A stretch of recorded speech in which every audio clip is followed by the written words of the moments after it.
𝚘𝗚𝗦𝗚 𝚘𝗚𝗦𝗚 le lau sasa o le faiva le soifua leo a matsaina ua tini pa o le uto malo tau sala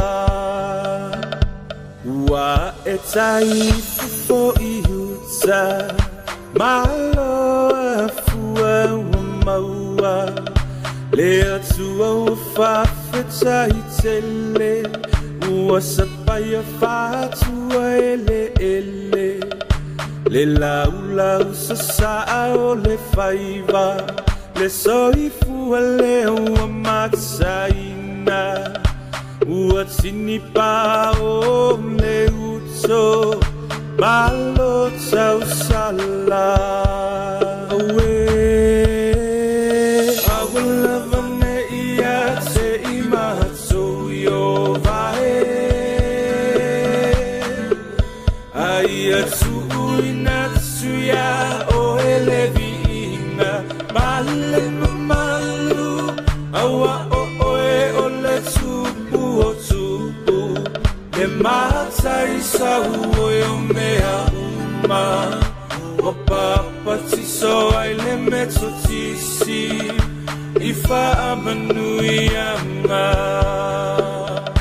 Malo o le masui le whaatoa I le ngaluenga o lea ua toe nei o se anga tau nuu tamo o moonga I le whai taunga o le luafe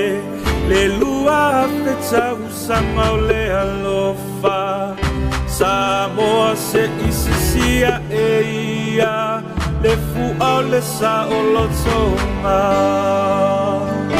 Alo o le masuisui le whaatoa I le ngaluenga o lea ua toe nei o se anga tau nuku tamo o moonga I le whai taunga o le luafe tau sanga o le alofa Samoa se isisia ia le fu'a o le sa'olotonga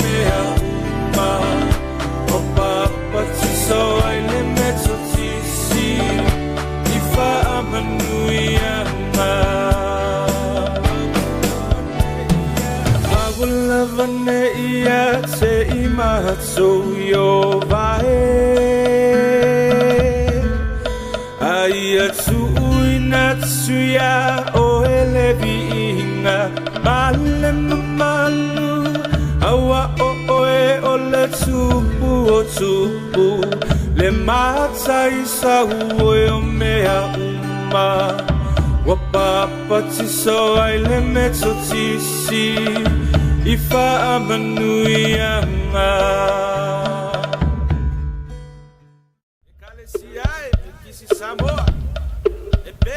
Yaleli Tunai mai neile Taimi le wati Ia wa fitu neini Te ai Tunai tasi Ia au kilani Msila au te ronei Ia ole Laumua tutonu ole Le o nanga ma le misiona O le Global Kingdom TV Yaleli Ia ole to o ana le nei Johnson Johnson e mopati Ia ua mawhaatasi atuai Manana o auna Sungai whawhengai nei Ia atito Ia. Nā rō se fue lau sunga e whawhenga. Nā se ko mungi lau sunga e pasto. Ia lei. Nā rō lava le whamarosi, nā rō whatoto, nā rō foi tufula ule nei aso. Ia wale tua, ia male a onanga fo i me alo na malo. Ia e ila i te tonunga, ia ai tau kiri amata. Ia whatanga mai ia ne sina teimi. Ia. Se ia u te taloi. Amata i te tupu kalap. Ia, ia lei. Ia. Ia, ia le tua. Whaftai tele ta mā, whaftai lo lelei, whaftai lo whamaoni, whaftai lo wametonu. Whaftai tele na wata mā i lo olofa tau muli, i lo olofa tua wanoa. I lo olofa whaola i a te mātou. Hallelujah. Mai lava i le teimina, o so e aile matole la. Se iau o mai le nei tūlare o uri, o lo tū mau pēa lo olofa whamaoni a te mātou. Amen. Mātou te whaftai ta mai o whamunianga, whaftai lau whamalolonga, whaftai ngangpa ia i lau fisoswani mai lo mātou ola vai vai. Praise the Lord. Hallelujah. Wa tā pena masaunge o auna i le nei tūla. Hallelujah. Na pena o na whaasoa matalatala, i au le lei manu matautia. E ala lea i au whiongpa ia.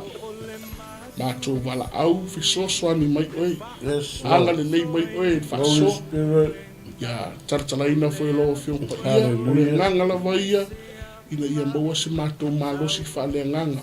Au nai mo oe, ia whapenda fo ina whamalosia se nganga o lo ui whawhitauli, o lo whawaiwai. Ia balo o le maua le mautonu i le nei tūla le aso. So swani mai oe anga le leita mai, le polkalame nei, anga le fo ita mai, e o lo mai boa mai, le o tūla. Amen. Nga tūla o Samoa. A patuma a lua atu na mana ro ngapa i o la tolo tu ia e ala fo ni po kalame mar faso a mata e ta male nei fa mo e ala fa so se yo i luna fai wina fa mangalo i matu semo matu faleto i o ta mai fa vau a bede Ia ia le tua e ta tonu fa mo le wa la lango le ya pe au i ko ngalo na fatisina i ia mamalo le tai au male aso ngali na lua ia ona ole lofa fa soifua e lofa fa soa ole tatu o tai sile langi Amen.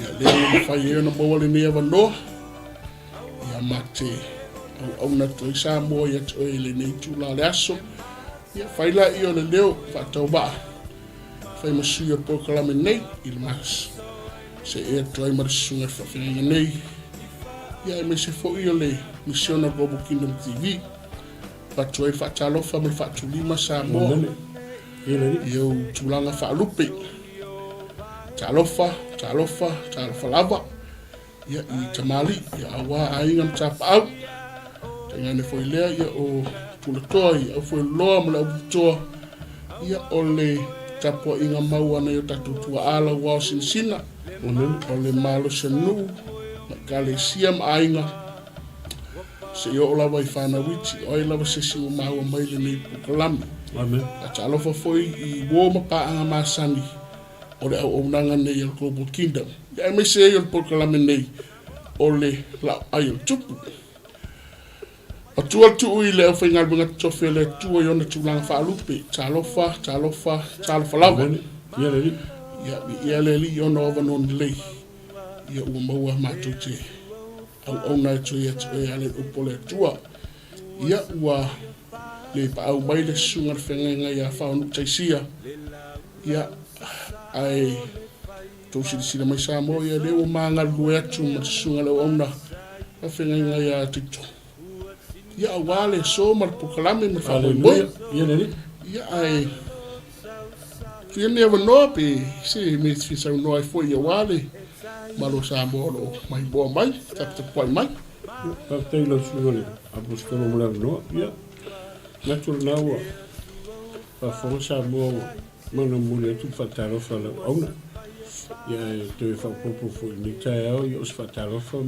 filo it for tatu maftana na to le wo e mo mai lo e ma le fa sa la ngo e fa ta ro fa lo ia e po e to sila mai ma te ta lai ia le mo to e mo la no ni ta e ma te se lo to e ma su la apostolo ia no le fina na lo la va le tua Praise the Lord. ava no ne ia le mo Ia le le lo ka se yesi so se taimi la ia le upo le tua mai lo se yesi me le nga ia fa tai le tua le wa su me su e fa wa non ta ia le mo ia le fu ko ki e ko le pasieri su le apostolo ia o le havu se mata upo le ta no le la ta pa ia le la fa lo e man ia la fa fonga le ta fa mi sa mo.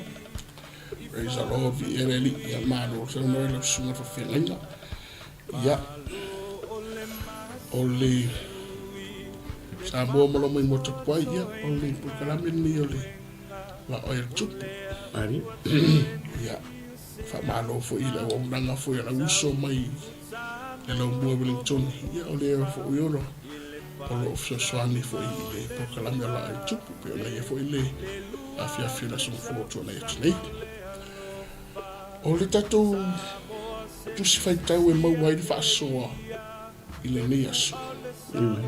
O le nei mia la mtau mua. Fai mua ngai sumatasi. Mtau atua la wale atu se le mia. O le autu wa whapena ona whautu i nei whaasoa i le nei aso. Whapea e lele le toloa. Ai maau i le vai. E lele le toloa ai maau le vai.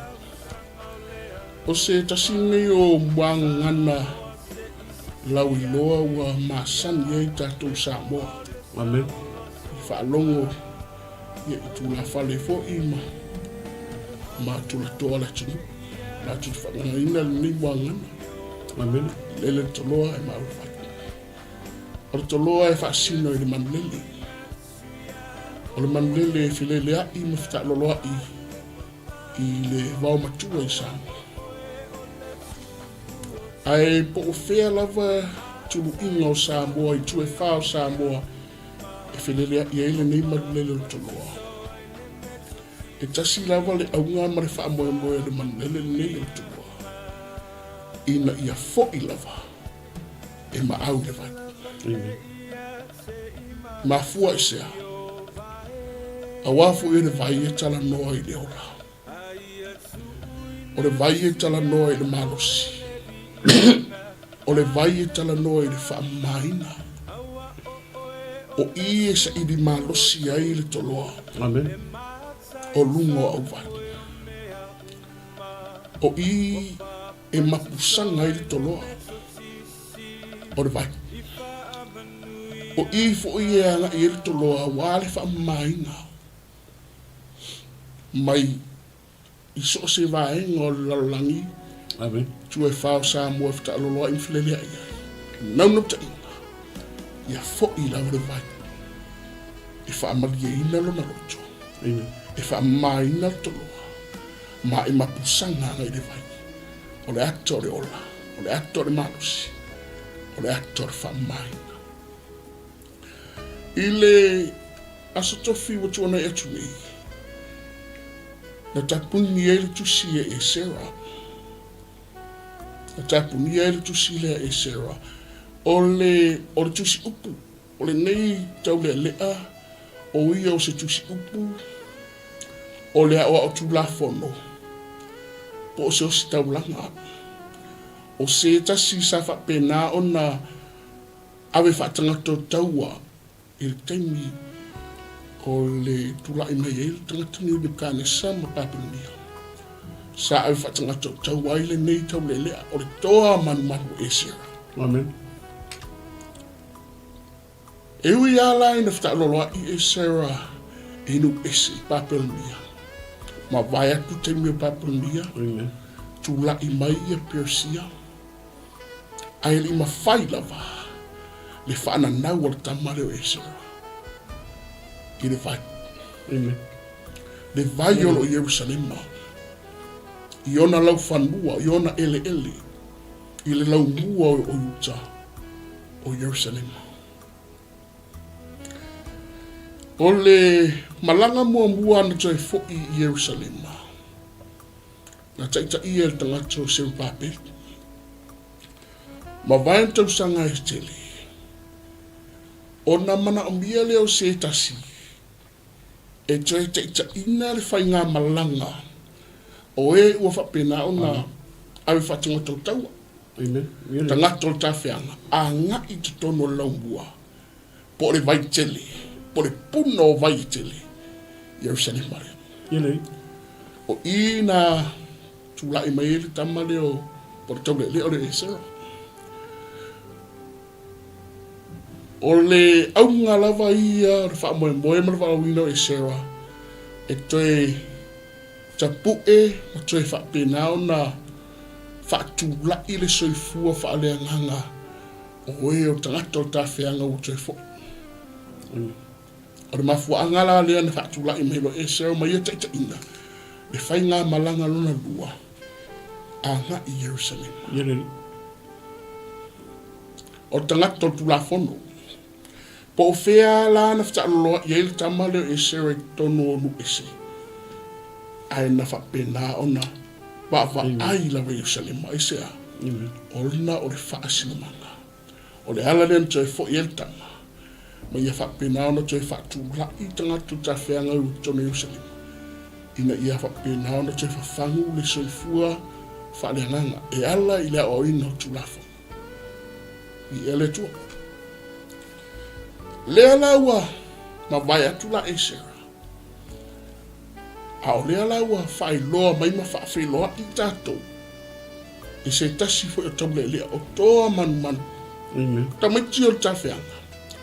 O tangata I ngoi ane mia. O ne mia.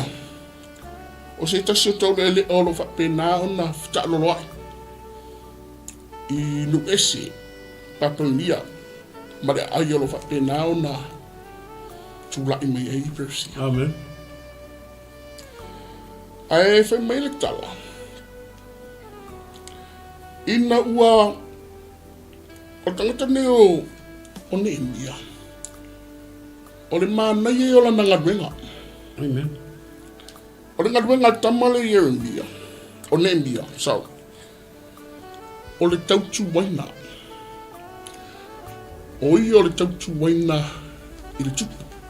Rono winga o tama I ngā lua I tono o mau tau tupu. Walava le tau mai ai. E manuia le o langa o tama le. Amen. E ui lava ua whaungu ua inu ese. Ai o lo o manuia lo na o langa. Amen. Tātou te loe lana ngā luenga. O le tautu waina e ngā lue I te tono o mau tau tupu.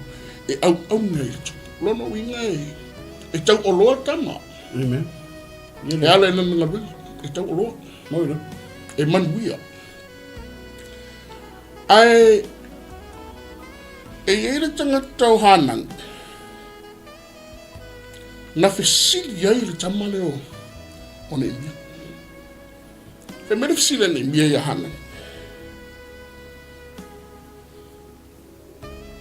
Pe fa pe fea po a mai sai ta. Pe fa pe fea sai ta na sao o e na totoe I le ta feanga I Jerusalem. E ui a o lo ono fo ia ne e mia I lunga o manuia. O lo ngā lue I le maokta tau o loa ngā lue. Ai I e ratangia mai ai. E whaasipisu mata tama I le laumua Jerusalem. A whionda tau loa, ngā whisiri. A nani, whape I mai tangata o tā whianga o le Jerusalem. Alleluia. Amen. Ia, o aise se koe whianga o Jerusalem, ma pia whapea I tau o loa ringa duenga romo. O lai whamuianga, manuia ringa duenga. Wa vaaya manuia o mea tele I tono nu ese. O ese si a koe whianga Jerusalem. Ai na whisili tama. O a mai tangata o tā whianga Jerusalem. A whai mele talina a mai tangata leo hanan. O tangata o tawhianga. Ua tele ni pupuanga. Manganga o ina i lato. Ua solo ia foi pao Yerusalema. Ma ua mua na pui pui i le afi. E leo se tala longo malie. E le longo malie e wha longo ni tangata. Ai o te loa ana o se si tangata. A wha longo loa. Umai roinga. A ole whai upe wha. Nā tangia mai ai. Le to i ngā tau lea lea le iai le tau tumaina lea. Ta malo o ne imia o ta mai to ta whianga o ta mai o renga awe ka whianga. O lo fita alolo a i nukesi. O lo wha unuku e nukesi. Ai ambai le tala man mori maua hanan. Pai popo ngā tia tangata. Wa ngau ngau ina fu i la tau. Amen. Wa so loia pa Yerusalema. Ma ua whaamuina i le afio na pui pui. Ai whamere whai pui wha. O na nofo i leo tamai lalo. Tangi. Whaanonoa. Ana pongu. Ma ta talo i mo le tua. Ai sea. O le afu ne meo le a eko i kangi ai ne imbia. O le ale meo la e whaanonoa. Le afu ne meo la e toi ana pongi i matatalo. E winga ia Yerusalema ona o le mori mauri wa mai. O le tali. Langa i le atono. Ai maau alwa. O le whaasino manga rea. O le vai tele lea. O le puna leo vai tele. O fea. O Yerusalema. E ui lava ina mori mawina ma va aiene e mia manuia. I to tonu o Susana. Le maototu. O lo ianga lue. Ai le ima fai. O na awe seina. Le loto o le tama. Mai lona whaasino manga. Jerusalem. Kala kusunga. Pea sa tau talatala ina tule o le tatou whaasoa ne yasu. E amata i tatou whaasoa. Amen. E ui ya le tele o meu maua. Mana neia fale. Mana neia taavale. Mana neia ngaluenga. Manuia ngaluenga whana. Aele ima whai e nei mea. O na tineia. Pe tau tau fia matanu ia. Le loto pulu nau nau o nei mea. O na o Yerusalema. O na o tangata o ta whianga o Yerusalema. Maia, pupua ngatia. O pā o whalea ngaina. O pui pui o mu leafi. E lele toloa Samoa. E maau wale vai. Amen. O whaasino manga. Ana whapela o tātou lea tātou te se vai ole. O tau tuwaina lea. Amen. Mau walunga i ono whanga renga lue e ia. Mau omna ina i mia. Matai toi iei asina loto ai tasi e toi fia wa ai. Ma toi te pa. Ma toi fia o. I le whaasino manga. O le lau mua. O lau ele na whai maina. Na fola ina ele tua. I ala tuanga ta mau ma vai atu. Amen. E mo o e umai tupunga mai o ngata mai. Amen. Yere. E sa lo pesa o ngata tatana inga tatou a matai tatou fai tau a ono lewa fai loa mai ma fai loa i mai tatou. E tau le ole ona e mia o ngata e tau loa. Male. Yere. Yere. Le suora apostol. Male yere. E ngua si da mai mo. Langona le pa mai o le mana o le Ele tu. langa o lenga uma puma mta upu nei le mata noa fulinga mai confirm le lei ale tala le ngu tala noa. Eska. Mal kala le maro le ni. Ya le. Ole mata upule ngo kala ngo yang le la. Ha ole li. Ha ole li oi. Ye lo ko fo. E vai foi la I tala le ke mi kangi kumaro. Nga ole li ya la ngonga le engeni. Le kulanga le yengi. Langa le ke kangi kumaro. Yes. Langa kangi. Nga le manga ku yo. Mak le vai kere le aver de si fa pe ima. Aver kala nga ma. Ele ke tupu la mona. Ele ke yo o mali la ngonga maro kangi ka maro isa. Vai la ke le langa venga le fa. Menga mo fo la ko kan. Kakalo. Ama pongi. Isa. La kilo o vai kere la. Yes. Ele le kanga ka ko le ka ki yengi ai ki kilo ngi leo pe mai le utalo le to loa e ma au le vai e fa tena uma ta ko ki ni na tanga te mo fa stuma Praise God. le ka ko maka ku ni se tatu o tu o sa mo tu la ngari yengi le ka sina sa ma lo le ye e fa lo tala mama fa lo ma fa o sa mo sa o lo sa mo o fa sino manga o ka ko o so ka ko ku Yes. O le mera sa kango yo kako puki. Alo kako ai kau malele aku fofo. Lan mere ku. Kako ke no fofo ai uesi. Yes. E kako ke ma awa yo so kako. Hallelujah. Ele foi o kako ave se kako ku langa o me pele ya kako. O kako kofinga mai ele tua. Yes. Ma ngai foi la yo kala le. Al ma ngai foi yo le bukan. Ele le al koloa la hem awa po ferme al ye. O kako kilo uma le koloa pe aka fa koloa shamu.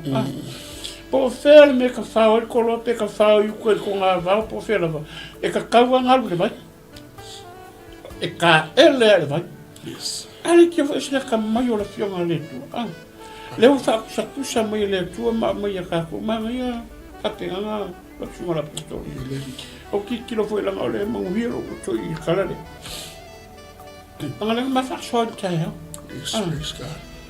o ka ko ngale fa ka ni ele ua lalo le tatu tatalo mar ku ya ku le ku le hao mar po so ka ku fili mai le lang le la vai ka ku ke ngofo e ua basta a fa I ngo ka ku o tanga ta a ka ku ke va ai pia ele a vera me ale ku pu samo e ka mi ai o ka ku kilo samo Praise God. ele a vera me ale ku pu samo le ngasi amalo ma me ala kupu samo e ka mi yo ka ko kilo pe samo langa sia langa ka ko kio samo ka ka dengar benga kan ma yo ngar benga ka ele o se ka ma ngar benga ka kele kupe langa falo kupu le fa ngar benga o ka ku benga al falo o me uma That's right. o le benga la tala fa ma ka o se si de e ma ngar benga Long winga le ko ma ku se meng sa wo ele ko ma fa pra ko nga kala au mai ele yengi la ngo fo nga asia la nga ku ma nga yo nga benga la mo ku pe ka nu pe yo kala le ko fa ko ngi wa ma fa ma kele ma kala nga me ku pe la ngo ku pe po nga yo me la ngo la fo nga benga le ma nga yo nga benga ele a ver que lo coupe ma nga yo nga benga ka ko mi ai e ya va kele la sima yo se soangi nga la apostolo ma yo ta la ngo lo ngo malinho lo nga ke la ngo ali la ngo kana balong fas ngoma pe ka ku ke ngo fa es ka ku ki kilo va kele la ka ki mai sa Yes. pe ka ku ke ngo fo ya ku ese fa fo o ka ku fas ngoma nga mai le tu a fa ka fo ni ku ka ku ke ngo fo le ka ku mangi ai maka ko wola ai ala mele ye ele o ka mi ka ko mele ku samo e ka mi ele ka ko kilo pe le vai kele ngo ka ko maka mai Hallelujah. Praise the Lord. Praise God. Praise the Lord. Alo la vale fa so ai no su renga tito oni la vale sa no anga Amen. e la ngona le tinga o no le alofa. Amen. E la ngona le tinga o no le fasino manga. E la ngona tina o no o mesina. Amen. O lo fa pena o na pe fele ta ua isamo. Fa pena umale atale la ngona ni. Amen. Amen. Na matua i la ngona i le tamalea le nga walofa. Amen. Ti nga walofa isea. O fa le tonu ya. Amen. Jerusalem. Amen. Ele o se tala fia. Fia. Amen. Ele o se tala manuia. Yelen. Sea. Poponga tion tangata. Toya fia le mo. O pa mo pui. Fa le ngai. Le voina e ta ua fo ia e lau sunga ia le tūlanga o Iesu tatu atunu o Samoa. Amen. E o nei inga singa sea malo. Amen. O le puta tino lawa e lau sunga le whawhenga inga e misi fo ia ro mai moa mai. Se tangi are fatu male Amen. Tangi are fatu male ele ona o le tūlanga. Hallelujah. O lo fa pena ona va ai mamata wai. Ito tono si tatu tunu usama. E la ngona le tinga, e la ngona le nga walofa. Ona ua fetoto wa i tangata. Ua tususirima tangata. Amen. Ai, Hallelujah. o le asa sau. Mana ia le tali le na tali ai le tamone ia i na ua. Amen. Maua mai le tali. O le mea mua mbua na whaia ni mia. No foi la. No foi lan. Tam. Hallelujah. Ka whaalongo lo ne mia no folo la.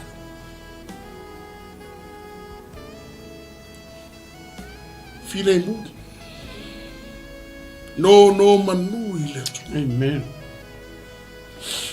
Langa i le longa maali e tala. Yes. E le longa maali e mori mau mori vipoti le wama. Amen. Tangi lo tu lo matama. Hallelujah. A le tama nei. Se o tama i tau o loa. E ngā lue i lingo fuanga piko i mawalunga ma lo presia. Amen. E fai mea ka mari konga mota tupu i Susan. Amen. Ele avea le mawalunga o le ngalue ngane i mia. O le tautu waina. Na te au na i le tupu o tanga o le faa ululunga o le ma lo presia. Mai au nei tono maotol tu. Ma mea e whaapouri uli ai. Lona wa ai ma lona loto. Ia Ierusalema. Ai mai se o ona tangata. Yelen.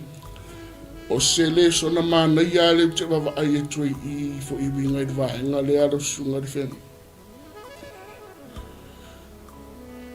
Awa le avea le tele o le oa. Yes. Amen. Matamau ai. Matamau a inga wa tatou maua i nei atu. Mamea. Whaangalo. Tatou ti whaangalo i nai. Ia tatou amatanga iti. Amen. E ngalo ai. Mea na amatamai o tatou tua a. Lango Jerusalema. O le ele malau buana. Na amatamai e tua a o tamane o le mea. O ngā tupula o anga tama. Yelen. Na folo ina ele tua moana iana anga tama. Amen. Ai awale avele tele oa. O tupe, o taavale, Amen. o fale, o ngā luenga ua lelei wa tātou maua i ni atununga mau. Ma vaenga e tātou te whaangalo ai, tātou whasinumanga. A tātou se e mai fwoi le tu whare nganga. O tātou o tangata o wala awina. O tātou o tangata o ta ua o whanau a ke riso Yesu. A wale a vea meo le neolanga. Ta mau a inga re oa manuia le neolanga. E ngalo i ati tātou. Le malo le atua malana whaaratanga. Praise the Lord. A wana i ngalo i ati tātou. Le malo le atua na fio mai Yesu e au mai laulangi nei. Ma le whaaratanga na tapena Yesu e li tue maliwa tula. Praise God. O ie taunga te patau la iai. Le vaai, ale kerisiano, le soo, le whanau ale tu oe ua muli tai i le ia o onga ke isu isu. Awani avea mea ni laulangi ea, e ngalo ia te tātou le malo le atua mar whaarotanga. Praise God. Langai mawhaia e le malo si o le o whawhiwhianga ma manuia ma le whato singa ni lola. O na whaponi sa ina le whaai al kerisia. I le malo le tua mar whaotanga an tāpina ina msau ni Yesu Kristo. Ia le. Awani whaai o tā, awani a veo tātu tofi mawalunga pel tamane, mawalunga le kofi. Tofi mawalunga i tono o malo, e kalesia, o whainganu, o ngaruenga. Ma me ngalo ia te tātou. Amen. Le malo le atua. Ele. Malana whaaratanga. Praise the Lord. Ai mana ia o wala ia nena te swani me me ia te tātou. Yeah. Amen. No foi lalo. Langor istanga tai e le lavaram sa. E whaalongo roi se tala. Ikaro. A ngā roto tama ato tu vali. Poli. A tamala leo ne mia. E se foi awi ngau ne lia. E makau kia mele kupu. Ranga mele kupu i o whaalongo malonga te siri pe whape i mai o chale. Awele kari langa uma. Maka ko ikale ka kisida po whape i mai o. Ang whape ngira ka kisida po sa mo sa mo mu. Mo le peki mo pa sa mo mu sa mo ako. La sera ngo i kai. Engale hikam ko ka mai mele la ye. Se langa o inga mele ngo fo mo sa mo. Ava ye i le mo ye sa wanga lo su. Porque ngaka e kaua loa, Yes. Ar ngaka foi mo ka ki ora ngarvenga. Ora ngarvenga e ska ngarvenga langa pe ngarvenga ora fe fala ku. Ora ka ku wenga e le wenga ku. Ro ingor ka o uri fiafi. Ora ngarvenga fai. Ora venga le wenga ku. E nga u fe sili la ka malo. Ya nani pe fa po fa pe mai Jerusalem. A ver karan nga uma. Ko pupu nga ki e Jerusalem. O mura. Yes. Ava ye men fire kan kan maka kiere. Le manga ye mata ponglela ya o inga o. Iyo. Monila. Nga o I ka ku ke lo ai mo kan ka o kwa o inga le. Ele nga ka funga. Lai lo le yang ni ya lo fa si o manga. Praise the Lord. Le vai tele la le ka kia mai. Yes. O yo salema. Ava nga nga fa nga mo fo le ya la lo ma lo kangi lo. La manga kangi. Ki nga lo fa. That's right. O le aise lo maka. Ai nga le nga walo. E lo fa pe nga ka ko le ni ke mi. Kai lo ye ni ska ka. Ke fa ku la sunga la peskolo. Au ngo fo la va ia lo la tanga ta mo ma fo fa iso ka ko pero sa mo nga se malo. O ki nga ka ringa. Ala mele fa. Le pungo wo le tu. Le kangi le ko. Le ka ku ke ngo fo la lo. Kai lo ye ni ska ka po la ku la ngo le mele ku me sa mo a uia. Fa ku la kala so se kai mi me fo nga ringa ma dia lo ko. Ni kai mi ma ka po le la le fu ka ku kala ngo fo ko fa so I. E confirm le ya me. La o ka ma ka mo fa si o manga. O le ala kaku ke ngofo kaku ke ngofo New Zealand. Ale su e kaku fa malama. Samoa a fai foi o le ke fa fonga mai. So matu o tunu pelo Samoa. Ele o ngalo o ko. E ui nga mako ngofo ku ya ku ngui fa. Ale su ana mako fa malama mako kilo. Manga lo ska mai ngaruanga. Ele o le kofi. Mako kilo pole yo mako kofi fai fe au. Mako kilo pole po ako finga mako ke ngofo. Ale mele ya mako. Kalo fai so mako waku. Kalo fai so kaku waku.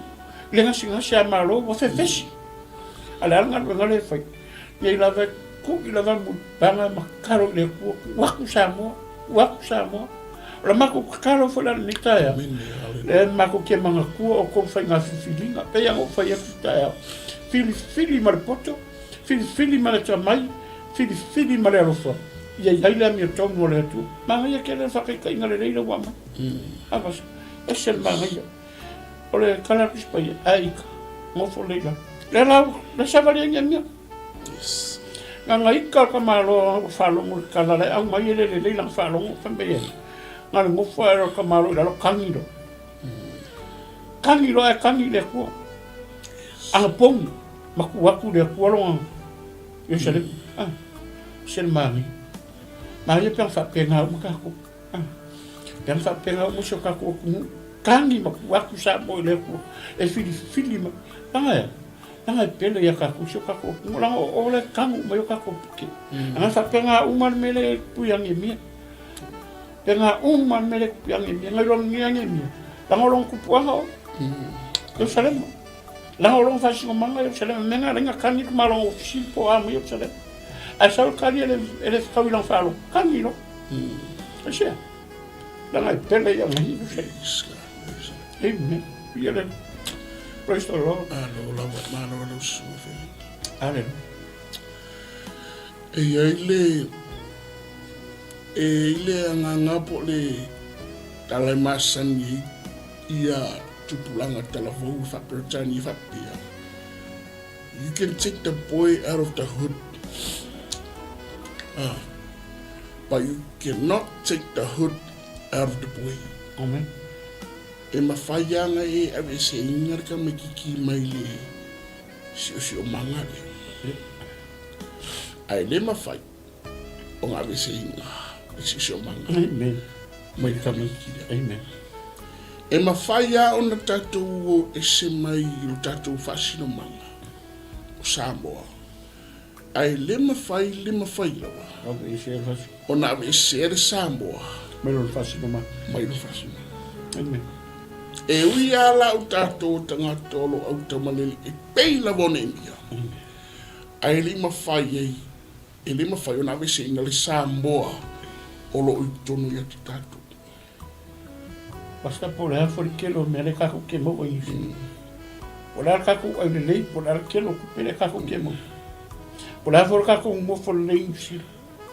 Po Australia Amerika. Le kako maka ye. Ola mele kupu inga yo kaku kanga kaya mofo ya kungu ese ale fe anga sa mo manga singa sa mar elo mofo le elo mofo le la mele kupu kilo mo sa mo yo sa ole de lo so ele me fa yanga o kako ese lo kako fa singa manga mai kako e kako ke fiu e fa angalo e ke le al fo ya e kako ke le koyo fo yo ai le ma foi lá o nga ave se ai kako fasi uma e se ma ngi fa ke inga sala ni o ma kwa ka u ai ke por ar ke lo kako me e mo ele o halo ala se me mo la se me e fin faso ya si vanga vole mo foi ala ma ku al ta Viver kala la poskolo Paulo foi I kusengalu. Ino o fa ngalo nga kalonga. O se merkala la poskolo Paulo se kawa o fio o. Kawa o fio o se o fio feilwa. O se avakus. Se avakus se mero fo. La mele kupungi. La mele kupungi I kaku kanga kai ai ko maleli fa. La lewo. La wo fai uma o le ase me o mo ave. O le wo le ngaka ni ave o mea. Ala wo la mele o. Anga wo kinga mole nga waka al nga wolofa ala la ku nga ka yeo langa lai role ka la ko fa si manga le o penga mar kala Hallelujah. amen yele Mafaya tatu isimelo tatu fasino mangama tatu ma Samoa. Aile mafaya na vise ina Samoa o tatu.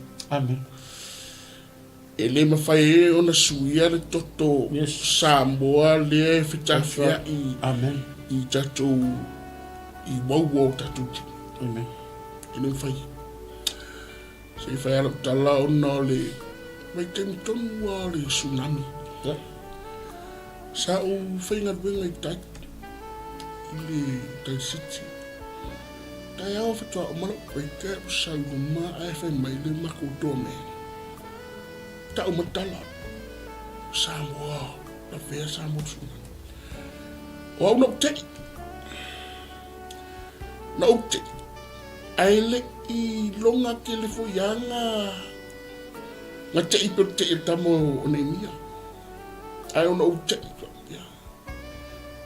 Ai ina o tau no de fale o mana va ai over ai le breaking news o mai cover mai TV free le mera tupu Samoa o te ora sunga fele ngamare tato mo no so ele matulo matu ngama ko e sala o falo ma ke no over ai no over ai ya Samoa o sei tangi fatu mare ona isia langai o fasino manga pe fea o tu inga langi tato te felelea ia I mfta lolo ia se langa o toto lea e fita fea I o tato tino toto Samoa e marosi marosi toto lea foi lana e ta ua ile no faso ia ta wala ole atale tatu se fa ia nemia o ia se tau le a o ina le amen that's true e ia ina ua motu mai tau wa ka mai ka feanga wa ma ko mama o a ia papa ia mai ma o tale o Susana le mai o salima ai le I mawhai ai o na ave ese tu maanga wha Jerusalem wha Judea wha Israel olea o tu la fono o upole tua Ele la ngai mawhai longa e mawhai ana tatu ese tu moto kumatala whai lo tangata ia ngā loloa o ngore o le whaasino manga ngā lo ia ia fa Samoa o lo tulo o lo fa mo mole o lo fa fitai ai wala va ia foringa va ia mata va ia tatu va ia nem ia ta mai o ia se tama o ina ele e uia e manu ia nga bena e uia o mama e se mo sali a o kamaya o lo tau muli mulia o lo soli muli vai ia o onga tu la fono mosi ia o onga na unga tama ala le vino ko kang ia kam tangi wewe e sea singa lofa o Yesu funga tangi Yesu o Yesu na tangi Yesu lungole ile fanua kitsina ngau walofa langa wa sila ku Yesu le ipulia le ipol to asale o le tua le wa mo tanga sala e fai asinga mafa na mafa ki fai asinga nga to asale pule la yetangi ai o le ngau walofa yon tangata Maya inumbia le ipulia. Aise o le ngau walofa. O le sire mafua angai, o le sire fe awe o mai le tangi. Amen. Aleluia. O le tangi ese o fe au e mai le tangi. A le tangi le tangi e le tamo i o ne mia. O le tangi o tangata ngau alofa. Alofa i a Yerusalema.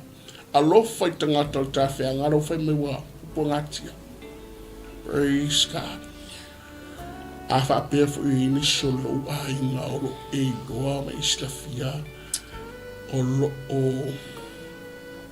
whawhinga tāma ui me whapea nei u. Amen. Ha me tātu te le tangi e le atu.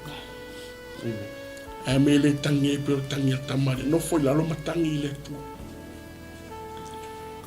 Tangi ono le a whano noa. Tangi mea ana pongi o te taru. Langa e risi kangi whunga le kangi e mga o tau masui. Langa ese whi au e me tangi. Tangi o ngorika. Tangi o ngorika. Ngā fia whaise me kakar. Tangi o ngolo le lotu whamangalu. Tangi o ngolo whamohunga. A tangi la tamale o ne mia. Tangi o le ti ngā whano noa e ngā walofa. E lo se whi au fwere mo tatu. E me tatu te le tangi i mole. Tangi i mole i mo tatu aina. Amen. O e olo o mana mia whaatanga. Tangi i mole i mo tatu whai ngā malo i ni a mos whi ngā malo whi ngā. Tangi i mole i mo Samoa. Tangi i mole i mo tangata le ilua. Amen. Ia le. I le malea. I le ngā ore tangi langa i whatis kangi ngā tangi i mkako oko. Singa bena. Singa bena whi. Tangi ia, tangi ia. A tangi ia tamare, mire. Tangi ai koe whasata uonga ia. E ana i ana pongi. Whasata uonga i ana pongi. Te talo, ma fua i sea, o le roto le o. O le vai le o. O le vai tele le o. O le vai puna le o. Langa o le vai ea. O le vai e wha mamā ia le tolo. O le vai e inu mali e tolo. O le vai e mapusanga e tolo. Wha mamā e tolo. I wha maru. Wha maru. I la munga i. Mai, me o le vai ko. E vi e mai ki ngā ki. Ngoni da. A whai o reo ki ngā inga i le la. Ma ki ngā inga whai ngā si mamu. O le vai le ngā vi se ki. Yes. Asta o kai e pe le whai ngō tantau. Same story, hello story lang whakatalan. Ja. Ma si whai a tala i rangai. Pe umia. O ngofo mo koe mafufo i ngāro kan. O le lua whemare iwa. Le sungam. Le whelak tala. O le walala ngā renga pas. Ai umaroro ngā renga ko filo ke alo fi filo no ke observa i.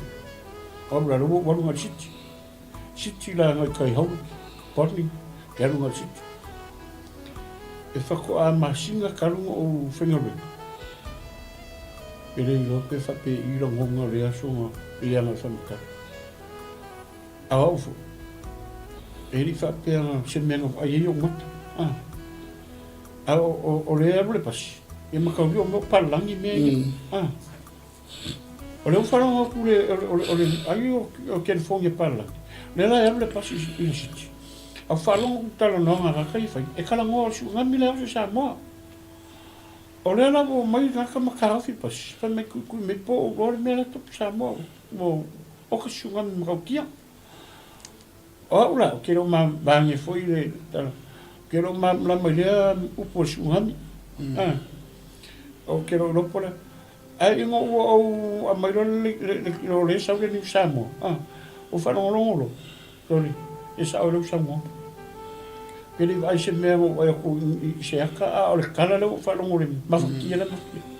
E ni ka whio o i maka. Paule mea le o mai au whia kupas.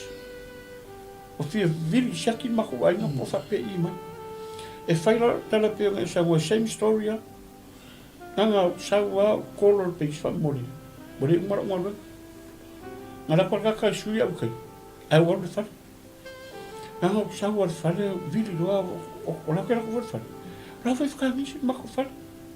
O lo mo tala le so mo sa mo kero e fa ko kala pe me ko pe ni mi.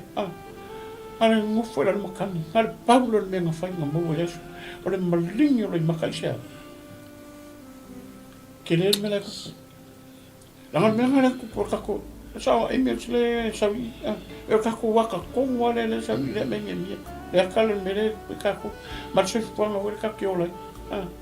Le kemi kongo ale wa men ka ule. Le kemi kongo ale le ku po mere ku le kako sa. Ta ka velo su la po skoro makam ka. Langar ko sa mangak. Il mele ku puni su kako ku sa mo. La kako ngale fa. Esa oi ese ko ngakan. Nga se kangi whaari I waika. Fia kango lima se kanga. Ar kangi na kangi e kamarongi e ni. Kangi le loka wharonga kule kalale au maile le lang wharonga oronga tasingo manga. E whape ngā fo I kako a whai kako whanisi ma kako kua kule kua. Langa o kako whasingo manga le whare kongu ma. Le lava kako ki wharonga kue le misi e le asa le pō ma le au. I kala kako I ui ala I le kelo ngi fa makana. Ai le me fai anka ka mi e kako ngau pe. Se o kako kilo mo ku le ku fa mo. Se fai mai se fai un ale le. Se ka ngi au mai. A fai la mai le tu se ka fi le mu. E le ko manga ku ngi me ku pu. E yo le me nga vo ko mo fu mai o le fa ma ile mo ngi ro mi se. E se ma ka ki o me. Ai le ma fai la. Onga ngalo ya ka ko me ku so ka ko e vo ya le sa mo mana ye fu le la ngor ka malo le ka ha o inga mai te le ngor talang le la le menga o mai le wi ha o mai ya ko ngor papua e ya o mai si me la ngor I le nga o mai anga le o inga I me yang agi e le ro fo lo kama Nanga nga makwa o le leia me ai ma me mafu nga ngai roa I ka mar o le la le lai kele me mangongi no me felesi lai o I long fa singo mangala le long ai na ya pero se ko e fa popo nga ni ya so fa pe lo sino sa mo ya nga we fa fo ma lai vola fu sa fa fo anga pa o papa ma le long le lo fa fo anga le ya so ma fa so ya nga le ka nga le ka Por mako ngar puinga nga le fai langa I mongi tsa nga apostol. Langa ile si kangi e vode lang kangi e ka. A fawo mako ka misi le mako ka misi ku wa ku de tu. Ia ya mau se file mu so ka ku me pele so ka ku yo mato tamata. Uira va yo mako ai ku ka malele ku ni ku mu fa. A su alo mako fa mala. Langa le mako ke ko maki ngole. O ngaro maku fasingo manga so kako manguia le fai nga filfili manguia ka penga nga I vai sofo alo fangia le tua so kako ku ia le file mu le tua ma ko fa pe filfili mar poto filfili mar tomai filfili mar lo so ia le mi tono le tua lo fai nga filfili nga fa mu mai le tua le fiafi o le tua paska ia le tua I te lo le la fai o tatou paso. Amen. No foi lalo tangi whanono ana pongi matatalo. O vaenga I le o lo atangia mai ai le tui ngā tau le ale tamalea. Le nei ta ua le wi anga le kau kule wi I penguma ma poposa. Ai kan. I le tangi mkoe maho whak. Au ne mia. Ka whiri sau ngoi steak. Ia. Ka whiri sau ngoi seafood. Na ngor whale o moto tupu. Tupu. Kele le winga ngai. Kele. Ese ko nga E le ngā lala e le laina tamara. Ma te laina. Ai o tama o ina leilanga I ma whai e mea ia. Tokau mi ai. Tokau mia. Anga bawa mai roi kari anga pongi do. Kiri koe mga ore ngā steak. Kiri koe mga ore ngā seafood. Ai si ana pongi tama e sea. O nor whasi manga. Ore vai tele le pere ere. Ore puno vai te. Ai ore te taro la tama. Ore wha umai ngaro fia pai ia wha umai. E fōringa me tau pe whaava e ngā ore te taro la tama rea. Ma te talo I lumo le tu o le langi. Ma ufa pe atu e yo. Mau fa pea yo va. Le tua le lang. O le vaenga mo ambua te talo te tamale o ne India. Nga makwa ivi ia e ne India le tua. Ma kua kako a e whiloa i loa ia ni kuse kua. E res whilo inga. O le mea mua mua ia. E mua mua whalangi langi ma. Whaavivi ima. Si lunga ma. Ma whaalupe ia. Ine koe koe. Ma whaalupe ia. Ia lesi tu. Whaavivi ima. Pa ia masaa e koe o lesi ka. Sau mai ai lesi tu. Le se me ngoli. Apea umar belenga whai e ne mia i le tua. Ai mang tua tamo le whanono. E alo kulo ne mia te talo i le tua. Sa o ne mia i le. Mai le he mana unga. Nga mua le atale i. Ia tatou i loa whamanu le tua i sa se tangi. Taimir solo nga le lei. Taimir solo nga le hau. Taimir tinga. Taimir fifia. Vi ia pe le tua. Arangam ko i whaalangi langi ama vi ia le tua mea. O le tua sisili ese le tua mtautia. O le tua tau si whenga. Kua mako i vi ia e ne mia le tua. E ui o lo o nofo ma le whaanono angate. E ni mawhai anu tau whiano na. Alanga e vi ia le tua. Vaenga mua buana. E o ngā whai mo tatu. O kaku keo sa i kako manga o. Si kako sula mua buale. Sufi le lo fole tu. Sula le lo fole tu. Ini whapio le lakua i le tua. E lakua le tua whamol mori si o moise mele mori aso ni. Ala mula le kuola li whai aku se si ia le kua me kauku i le tua. Nonira. Kei pepe alka me kiwinga le lakua manga i se mea mai lisi. I kua oi. Usala o mga oro kangi la kangi le por kangi me mga oro. Kere la kuro e sko masi mga le. Kera ku mua e ma lore so fua tina. Se vol kama. Mai. Ape uma data le na fai le vali mene mia mo tato. Tato te bala mai fo. Amen. I te tamale le ai tamale le ma talo lo i wa o tanga tol ta fe. Amen. Lua. Me tama. Ia sila mai o fofonga mai e fafonga mai talo lo wo. Amen. La ale mele, le ala wo tu ilo. E wo mo si ilua. Mo si ilua. Ku ilo. Ia me usava. Amen. Alo fangia la usava di va. Ale va ku mangonga. O le wa fa pe atu. Alo fangia mai. Si e fa fonga mai. Sila mai au fonga. Ilo ana pongi malu talo atu malu nau atu. Umado. Bayan non tolo talo tamaria watu edo lesu mefani. Wa matu wanga sala yo. Kau sa ora. Ele yu ifo ya sal mangonga. Fa manga. Pakoisi. Wa matu wang sala. Tau tino, ole marus angol tau tino nga. Confession. Kau sa o? Ai man kuala, ole whaare tongo le i Jerusalem. Ole wa tuur tamare lumo le vao le tuoma. Jerusalem, matanga tele foi me upupo ngati. Si fa manga lunga. Amen. Langa ile tupufua me hapea. Whaamanga lo mai a se safani o sala se laa wala pe a mātou nei o tangata o lo nuku whiwhilia. Whaamanga lo mai. Tā ua te ato whato e se lumo le atu. Langa e se se a tangata. E tonu tangata i ona manatu. Al tangata ia e se se a te.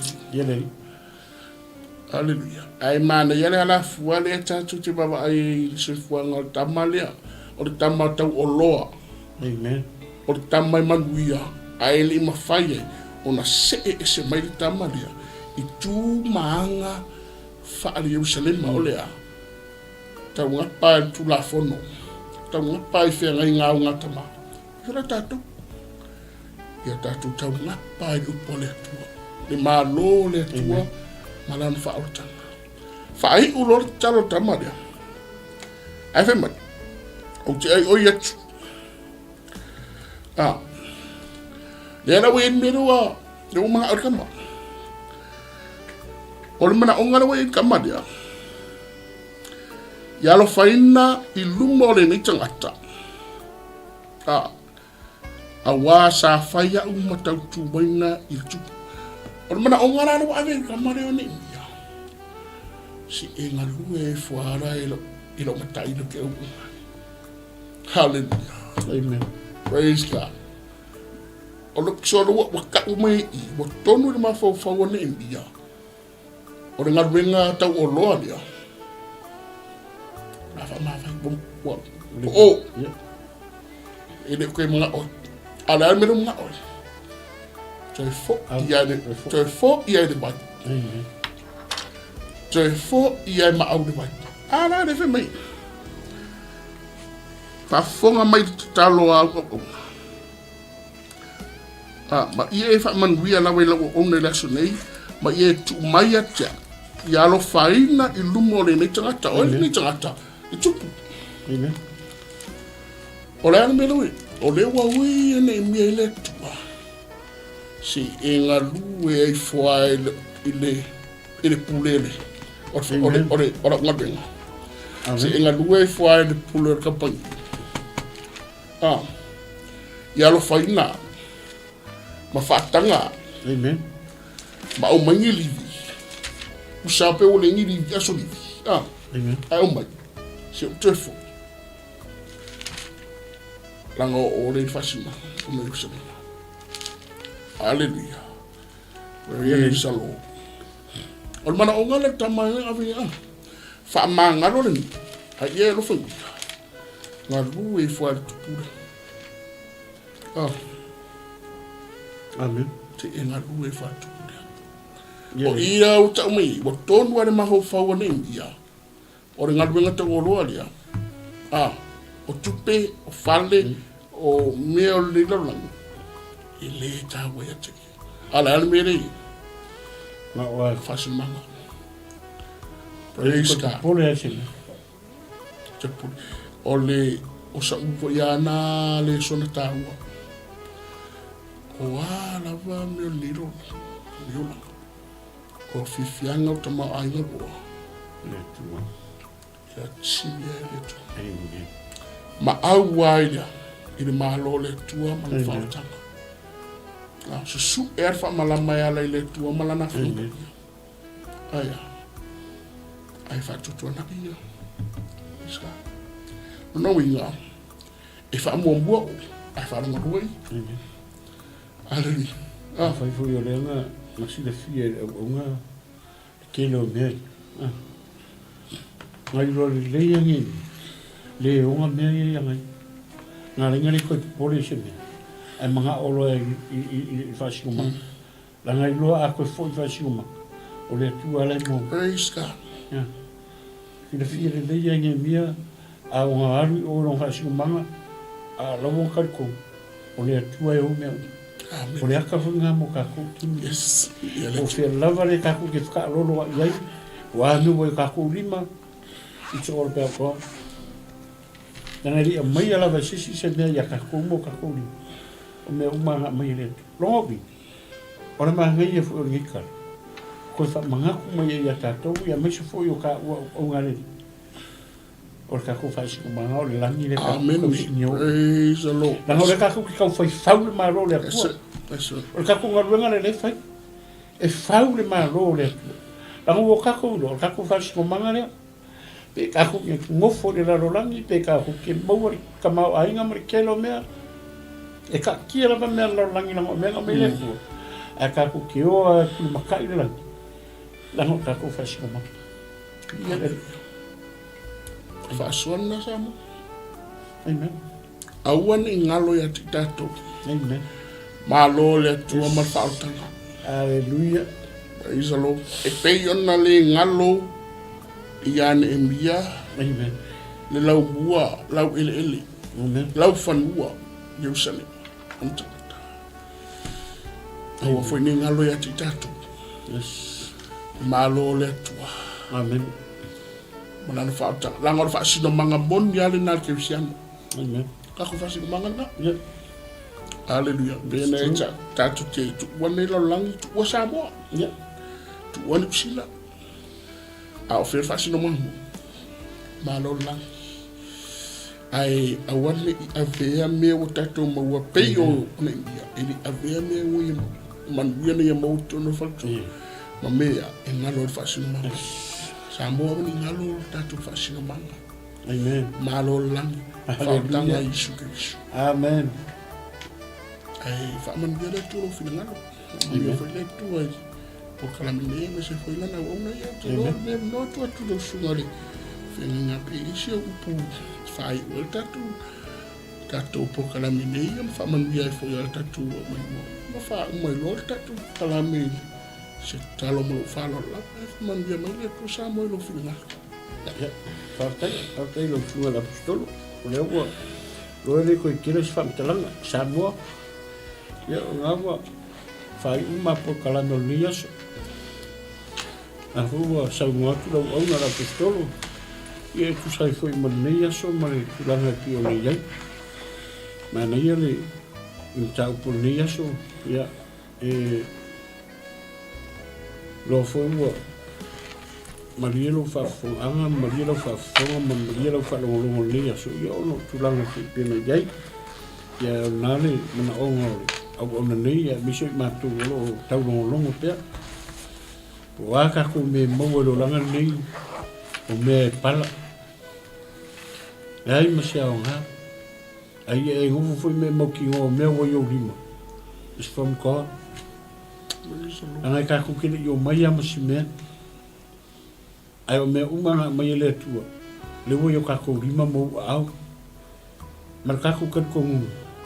Kako ke ngofo mo ka fili sa ngo le la lorangi ni au ia ia kako fa si ma la fa tali mai su fa kali mai ma lo le tu mo kako ele filia kako le tu ile la lorangi ni ai fa kako le ko mo lo vi inga ma fili tato ile ma lo le tu ia o se ko fa ko nga ia so lo fa le tu la fa fo anga sa boa ma se foi o Sofia le tua o mo le ia no e fa fonga fa o moi ia me se na yuta tu matua o lo tu mai le mu banga I lawa mamauta ia me se o tatu o tu pelo samo ia me se la langi atoa lo fa le tua ia fa manga le tua ia le nga le tua ia a fa sta tu talo ia ma fai o tatu lo tau ia le o le langi lava o lo no fuali. Amen. O lo tu le mea o lo mātou whewa. Yes, Lord Jesus. O I mātou te iloa ai e ofo ngia lava oi. E matau tia oi. Amen. E pei fo I o le nei aso I ai ne mia lo mātou atua. O se tangata e matau e ava I ato oi. Whapena fo I o mātou tangata le atua le nei aso. Hallelujah. Langona lo mātou whaamanuia ina.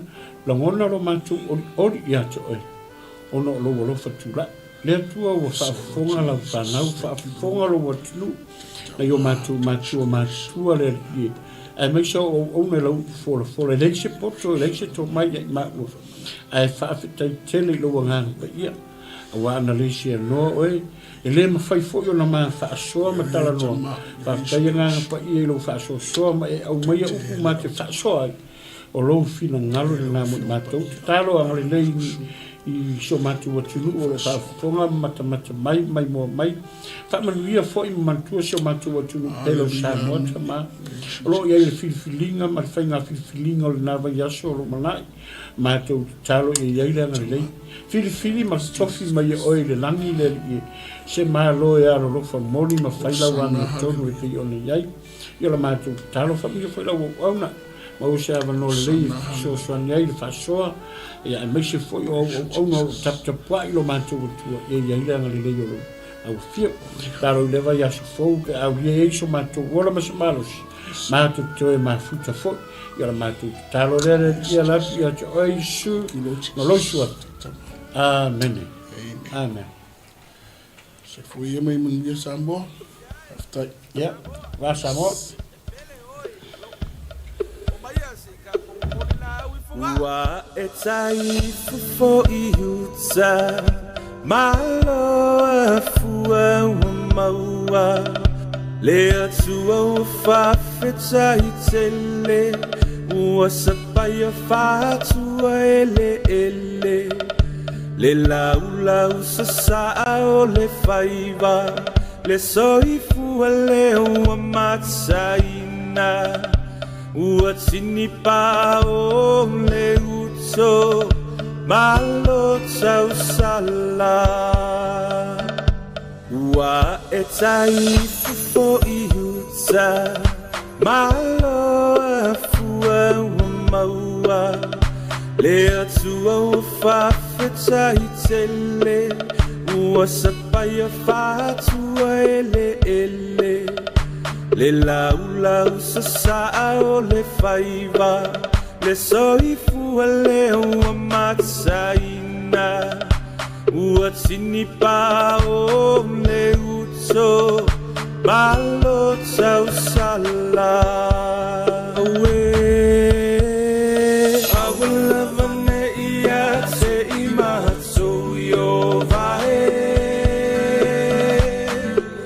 Ai atu Ina o elevinga Male malu Awa o le tupu o tupu Le matai sa ue o mea uma O papa tiso ai le meto tisi I wha amanui anga Malo o le masui sui Le whaatoa I le ngaluenga O lea ua toe nei o se anga Tau nuu tamo o moonga I le whai taunga o le luafe Le luafe tau sanga o le alofa Samoa se isisia e ia Le fua le sa o lo tonga Malo o le masui sui Le whaatoa I le ngaluenga O lea ua toe nei o se anga Tau nuu tamo o moonga I le whai taunga o le luafe Le luafe tau sanga o le alofa Samoa se isisia e ia Le fua o le sa o lo tonga Awa lava ne ia te I matou yo vae Ai atu ina tuia o elevinga Male malu Awa o le tupu o tupu Le matai sa ue o mea uma O papa tiso ai le meto tisi I wha amanui anga Awa lava ne ia te I matou yo vae Ai atu ina tuia o elevinga Male malu Awa o le tupu o tupu Le matai sa ue o mea uma Wa papa tiso ai le meto tisi I wha amanui anga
falava, shalom. It is with great joy that we invite you to join the Global Kingdom TV channel's first ever trip to God's Holy Land, the land of miracles, the land of Israel, the land of the Bible.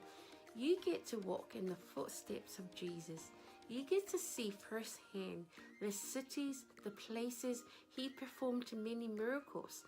You can take a boat ride on the Sea of Galilee, see the surrounded towns and cities that the Gospels write about. You get to see the places that the Old Testament talks about, the places where King David hid from King Saul. You will see the Dead Sea, the lowest place on earth. You get to visit Jerusalem, the eternal capital of Israel. See where Jesus taught the scriptures from the temple. You get to pray at the Western Wall, a remaining of the temple. You will get to see where Jesus was once buried and realize he's no longer here because he has risen and he is alive and he's soon coming back for you and I. The journey to Israel will affirm your faith in him. It will confirm the teachings that we read about in the Bible. It will give you a deeper understanding of the Bible. It will help us in our journey of faith here on earth. And I encourage you, take this journey. It will change your life.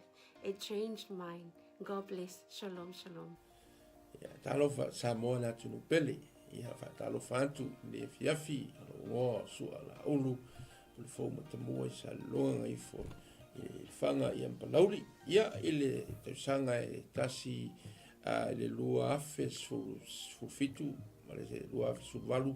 Ia sa yeisa no malanga tua i 𝚟𝚒𝚍𝚎. Samoa na tunu pele o te whaftaile atua o nawa no le lei. Ia te tonu fo. Lo ia te oese la ngona fa pena na e fia alu no pa ia pro no le atua. Ia ele se taimi po e talo fo ile atua mo se taimi. Ia le mi le lea. Lua afe lua lima lo fa pena na ia fa moe moe. Le tatu malanga. Ia fa te fia malanga mai lo ainga. Ia e se noa. O te fia ia se la ngona sa ruitawina ilo tangata ino tu mo va ai le monga olive.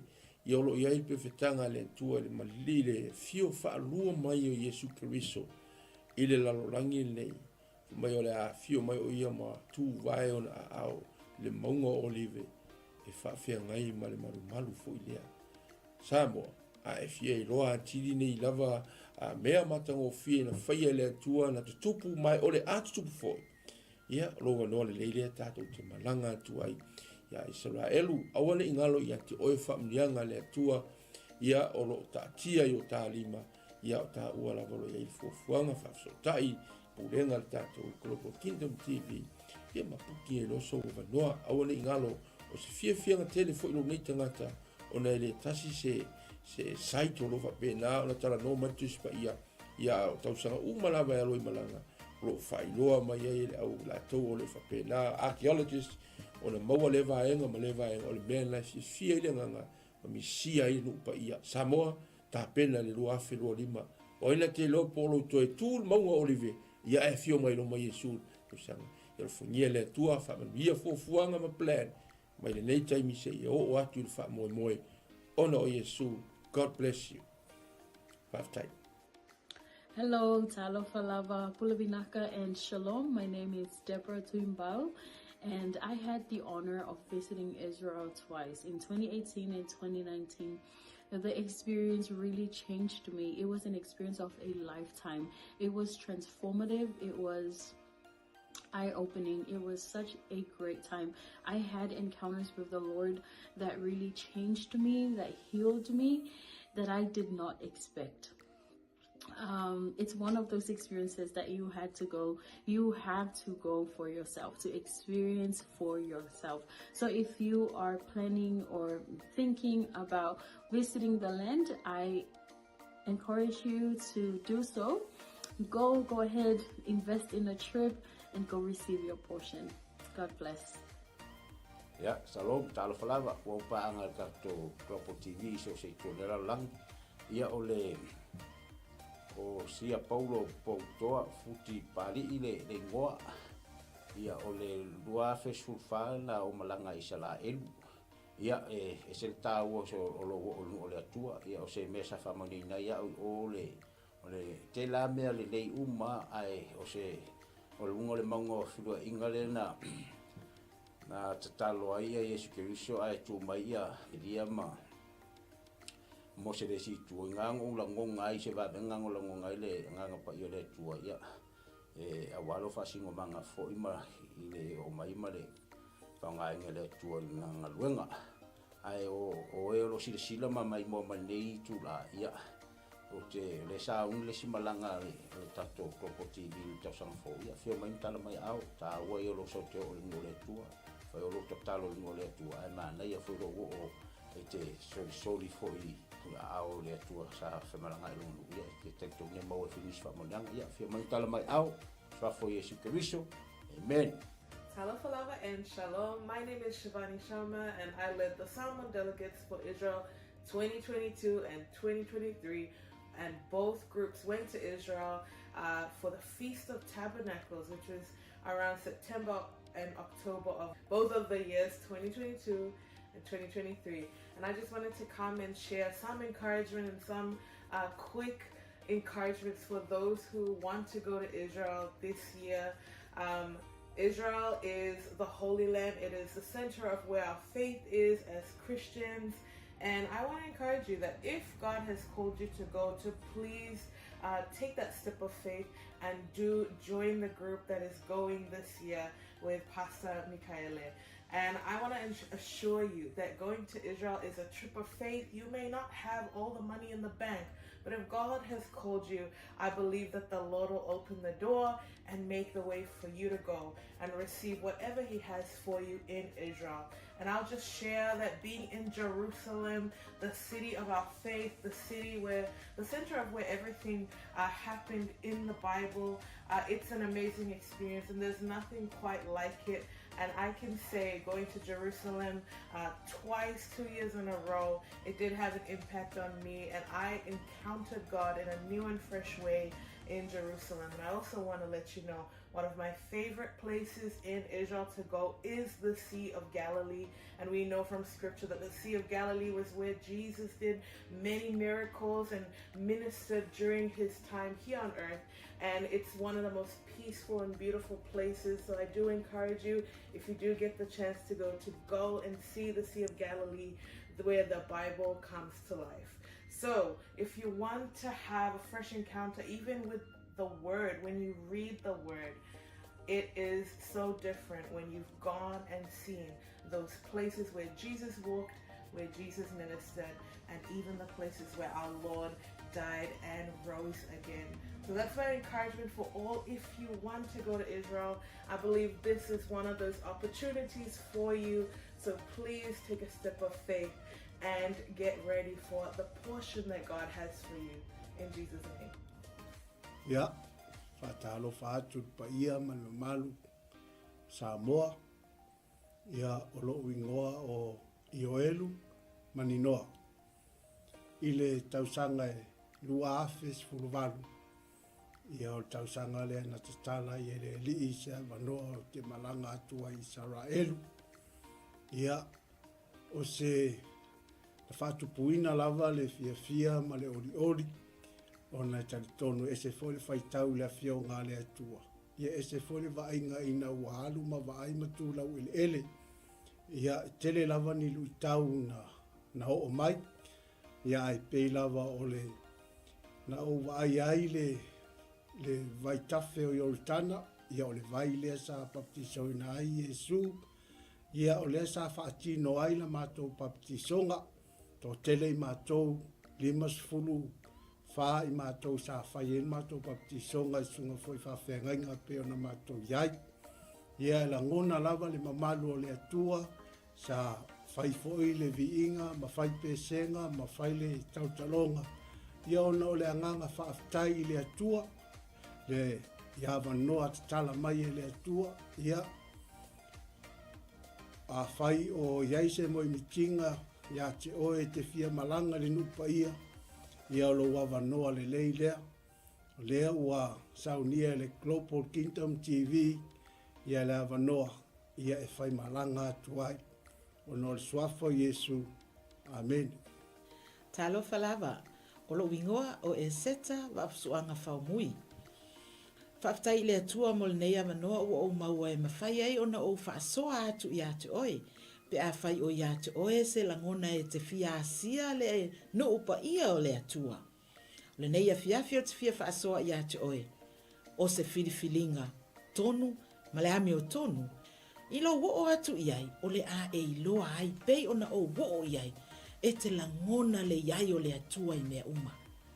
Lea na o whaapea i foai lo uloto, le iti oa a moli mau le fionga pa ia le atua, na o si fea ngainga ma le nuu o Israel. Va ai i ai le manuia i so se mea, lau ele o la autoto o mea uma, manuia ia o le atua o lo talia Israel. A whaila o ia te oe se nau ta inga e te fiasia, e maua lo wa noa, tātou te toe malanga whaatasi ai ma oe, pe a whai e te fia malanga, e le nei malanga o lo o tāpena nei, ia ona o le suafo Yesu, amene, ma amene.